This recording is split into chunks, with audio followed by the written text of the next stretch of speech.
About town, Lobsang Wangyal lives to keep images of Tibetans in the worldwide media. I'm a photojournalist, freelance, and since recently I have given myself a new title as well, a secondary title, a small town impresario.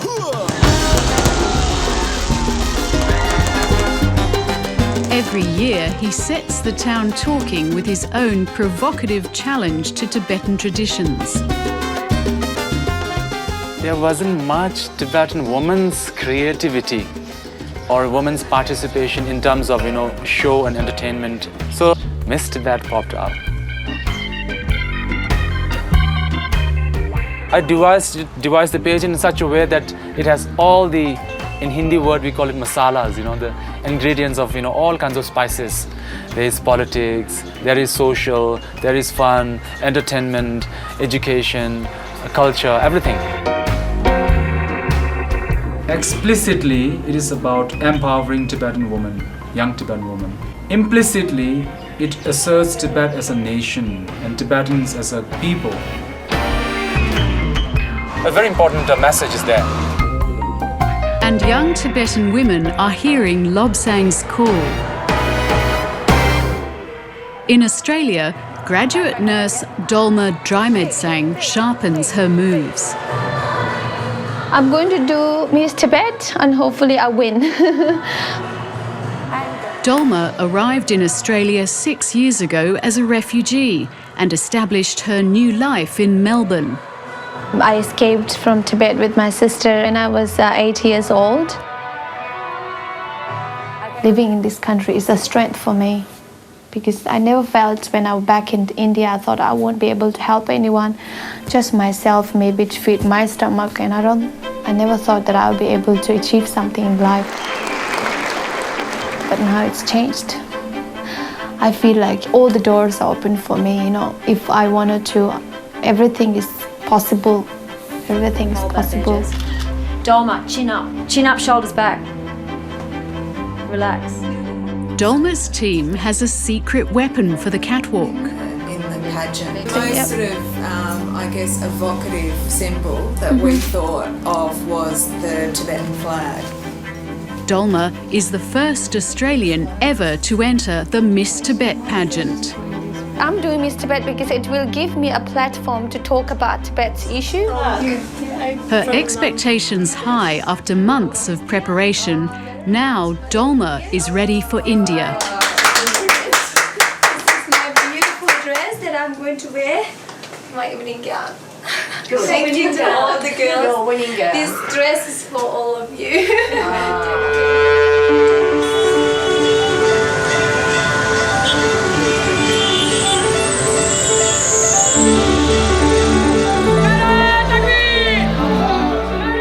After a 12-hour journey from the mountains in a bumpy, crowded bus, Lobsang's in Delhi to organise his outfit at the biggest fabric shop in town. My suit has become an important part of the whole Miss Tibet pageant. Everybody's asking, Lobsang, which color are you wearing? So it's a difficult thing to do, like the Miss Tibet pageant itself. Lobsang's Miss Tibet suit is his signature. Yeah, this is it. With some lights and all this, this is perfect.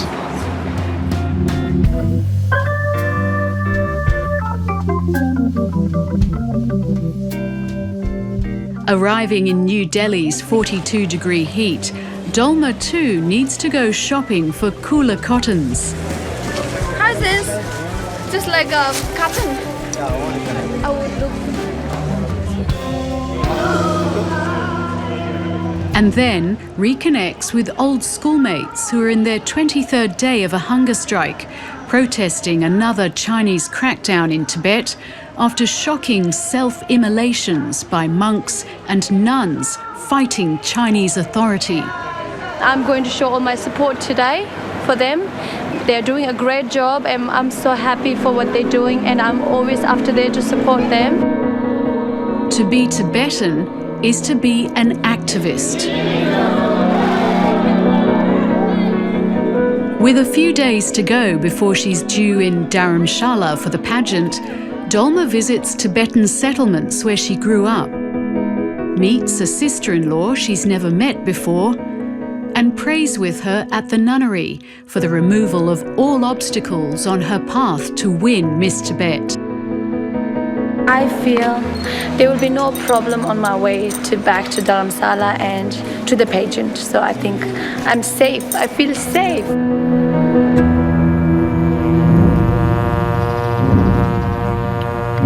Up in the cool of MacLeod Gunge, the clouds evaporate when the Miss Tibet contestants first show themselves in the town.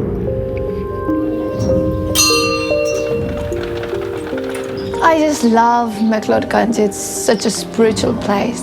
The weather is perfect and everybody is just beautiful here. Relaxed and nice and talking, friendly here. I just love MacLeod.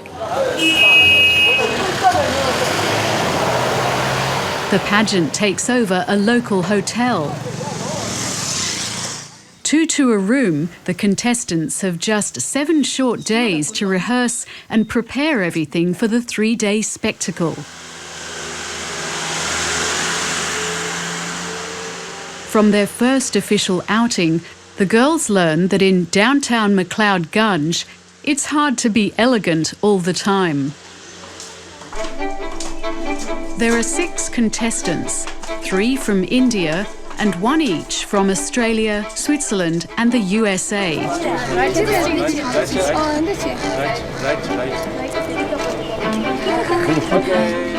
With the Himalayas towering behind, Lobsang's press conference launches the girls directly at the media lens.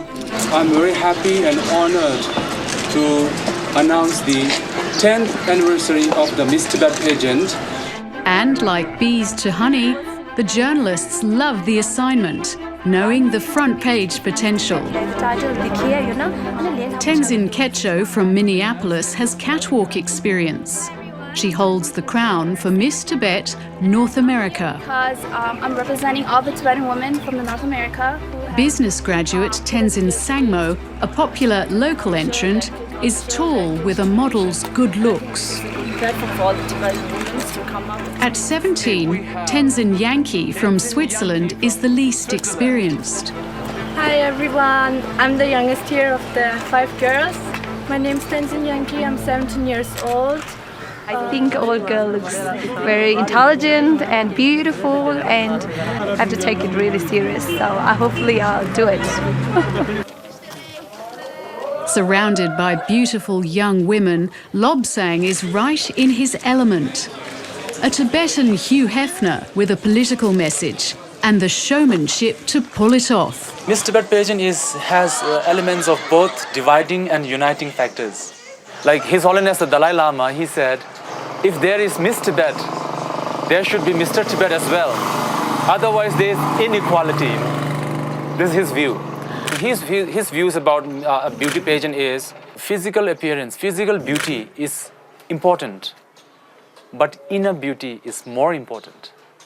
Perfect, ideal, No, now we will not do that. Now we will stick to that. Lobsang is proud of the ideals of his pageant, particularly his choice of judges. Judges, all non-Tibetans, so that there are no controversies after. Non-Tibetans, mostly Indians and Westerners. Forward. Grab the ankles if you're tight, otherwise grab the toes, grab the... Every morning the pressure is on to be on time, to look good. The perfect Miss Tibet will be like the deity Tara.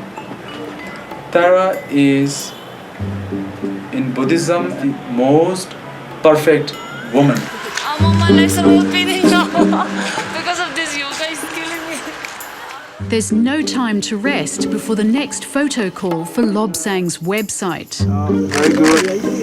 Very nice. Number 1 is like the physical attraction, because that's like really the first sight like that. Yep, that's beautiful. Hold that. Yeah, no. Secondly, I want her to be like, warm-heartedness. The way Dalai Lama put it, yeah? Warm-heartedness, warmth, kindness. That's very important. That's the essence. And then to be able to speak about the Tibetan issue, the Tibetan like problems, whatever, and particularly about Tibetan women. There are daily lessons in Tibetan issues. All the teachers are men. So she must, embody all these different important qualities.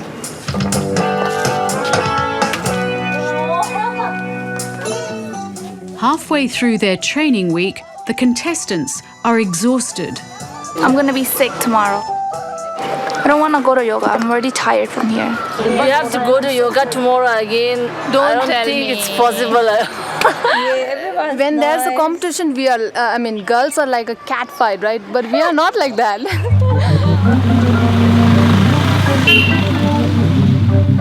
The contestants want to meet Tibetan women. So Lobsang squeezes in a visit to 83-year-old living legend Ama Ade, a saintly survivor of 28 years in a Chinese jail.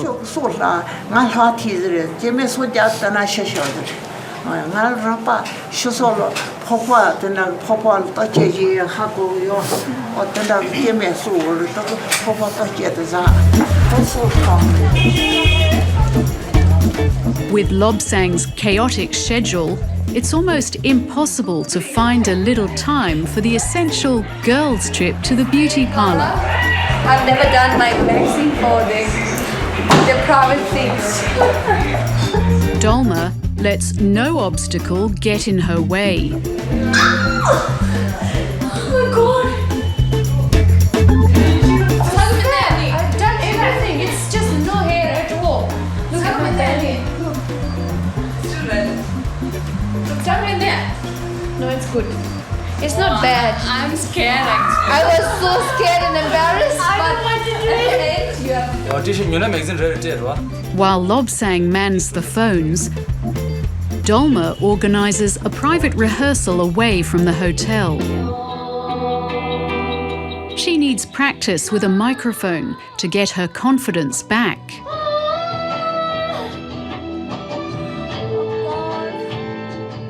If she can beat a lingering throat infection, her singing voice may give her the winning edge in the talent round. Shit. You know what I think? Only 2 days left and I have to sing in front of 5,000 people. My voice is sick. Yet Miss Tibet is not the most important show in town. The Dalai Lama has decided to step down as political leader, but remain as spiritual leader. This transition is a huge transition. Transition from one political leadership to a newly elected political leadership, and from one generation to another generation. The incoming Prime Minister, Dr. Lobsang Wangyal, takes a very politic middle path on the beauty pageant. As for Miss Tibet, Lobsang Wangyal asked me to be one of the advisory board members, and I refused. Not that I'm against Miss Tibet, but I feel very uncomfortable seeing Tibetan women in swimsuit. What do you reckon? One piece is better? But not everyone agrees with the new Prime Minister. The organizer is saying if you wear one piece, it shows you're unconfident. He told everyone, so all the girls decided to wear 2 pieces now. Tiny showed me some cheeky styles, like that, and half turn. I was standing here, half turn. A late change of venue for the swimsuit round sees Lobsang's loyal stage crew have to improvise Tibetan style. He chooses an open bush setting at a nearby mountain stream. Everything sort of under control. There were some hiccups, but I think now it's getting under control. So it's all good. And the strictly non-Tibetan judges have prior experience. Well, I'm very good at judging dog shows, being a vet. So there's similar categories actually, figure, posture, poise, very similar to dog show judging. I'm married to a Tibetan, so I'm in and out with them and I know them pretty well. So I'm the best judge for the Tibetans at least. In the makeup tent, there's no turning back. It's almost time. The first contestant of the swimsuit round of Miss Tibet 2011, Miss Tibet. Ladies and gentlemen, And wearing a bikini doesn't come any harder than this. Across stony ground in very high heels, in time to loud, distorted music. And when it's Dolma's turn to run the gauntlet, she needs all her skill not to stumble. Dolma's main rival, Miss Tibet USA, 19-year-old Tenzin Kecho, steps out with the ease of a professional model. And the last, young Tenzin Yankee from Switzerland, finds her rhythm only at the last minute. Lobsang's loyal press corps get their unlikely shots. Tibet, packaged in bikinis. I love living in India. Where else does this sort of thing happen and you get to suddenly become the judge of a Miss Tibet swimsuit pageant? It's great. As the sunset shines on the snow above, today's glamour is over. Dolma still has 2 days of stiff competition ahead of her.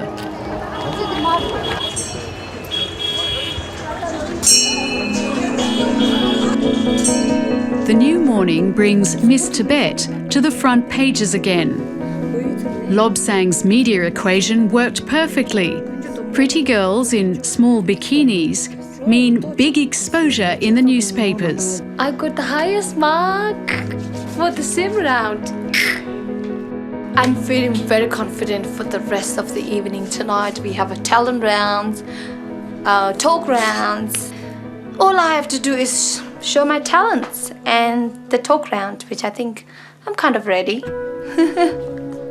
But despite her optimism, Dolma still struggles with her sore throat.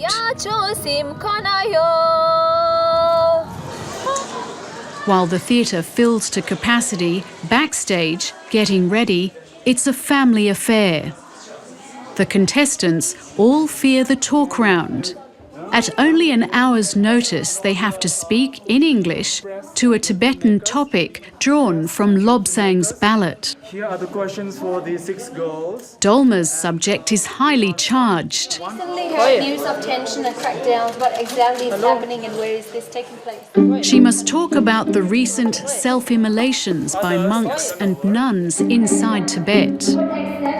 Although she starts confidently, Dolma falters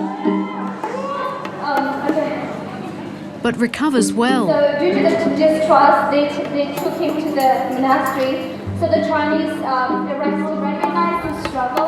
Tenzin Kecho has all the breeze of a young American. His former president of the United States, President Bush, also awarded him. Shy Tenzin Yankee keeps her talk very short, but scores a direct hit with her last line. Stop HIV before it gets too late.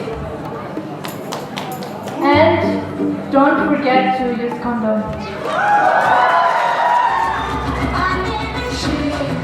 In the light-hearted talent round, all the contestants have a shot at Bollywood dance. Only Dolma uses her maximum stage time to show off her vocal skills. Her Tibetan opera is an instant hit.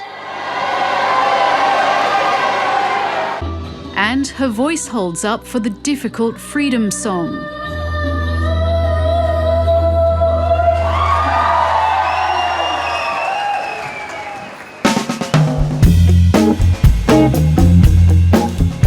As the evening closes in on finale night, 2,000 people crowd eagerly around the catwalk at the Tibetan Institute of Performing Arts.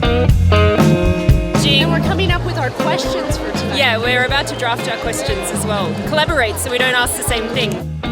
Backstage, it's frantic. What do you think? Black is better or without black? Ready? T-shirt and jeans. T-shirt. And then it's showtime. So ladies and gentlemen, the man behind this show, Mr. Lobsang Wangyal.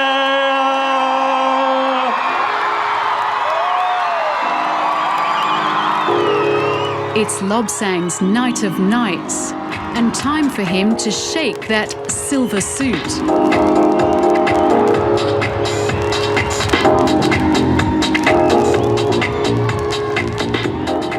The contestants are straight back in the spotlights for the introduction round. My name is Tenzin Sammo. I was born and grown up here in Meklodganj, Dharamsala. This past week in Dharamsala, I have had so many opportunities. I met with ex-political prisoner Amma Adi.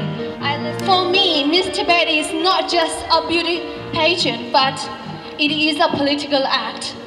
Because Miss Tibet celebrates our identity, our culture, and our proud tradition. It's a country town variety show with Tibetan guest artists, a local Indian dance troupe, and Lobsang's fireworks. Backstage, Dolma steps up for the next round.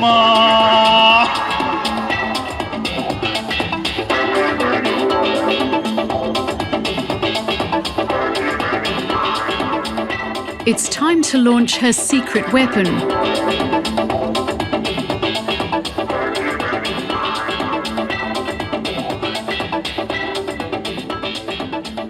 In her interview round, Dolma takes a very difficult question. Buddhism and the Dalai Lama teach about selflessness and trying to get rid of the ego.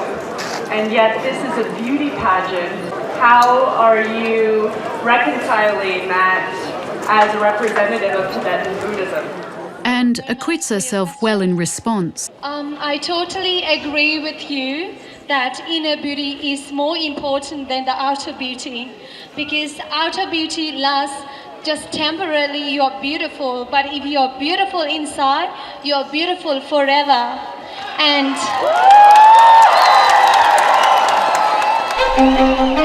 while Lobsang tallies up backstage, in the crowd the tension builds. I would like to announce the winner of the Miss Tibet Pageant 2011 is...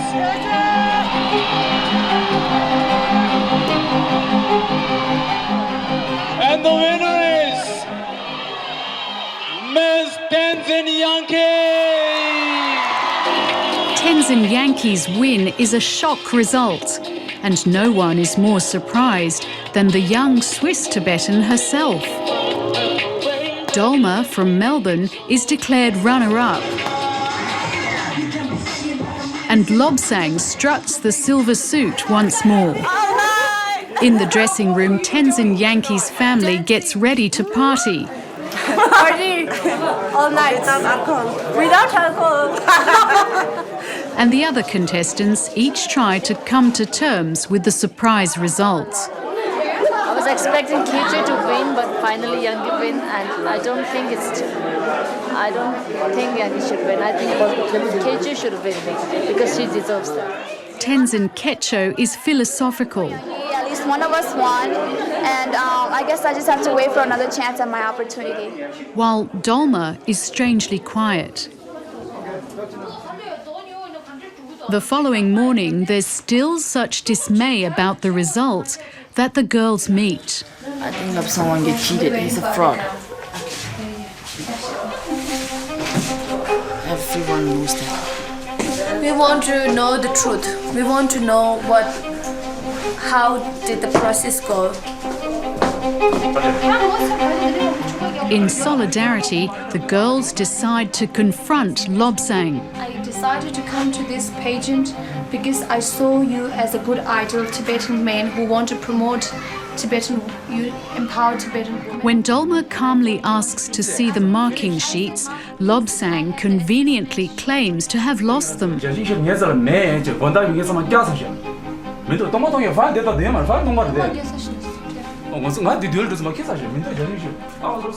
Uncomfortable with such a challenge from feisty, assertive women, Lobsang asks them to leave. Go, get lost.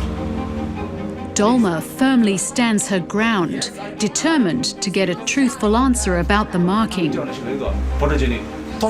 Under pressure, Lobsang finally discloses his secret assessment system.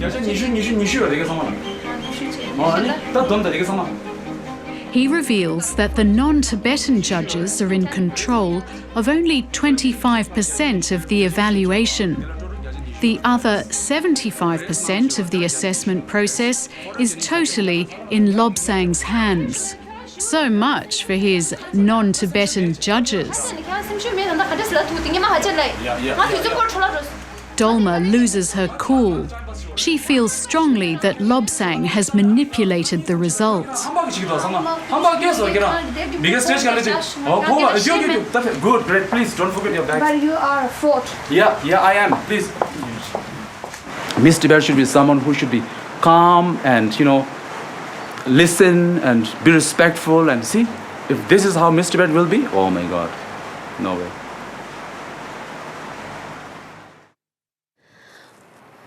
When I look back into Miss Tibet, what I've come to realize is that Lobsang Wangyal's Miss Tibet does not empower Tibetan women, but it does the opposite.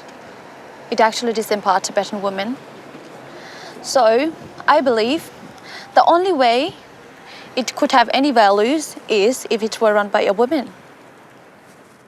And that doesn't look likely to happen anytime soon. This is my baby.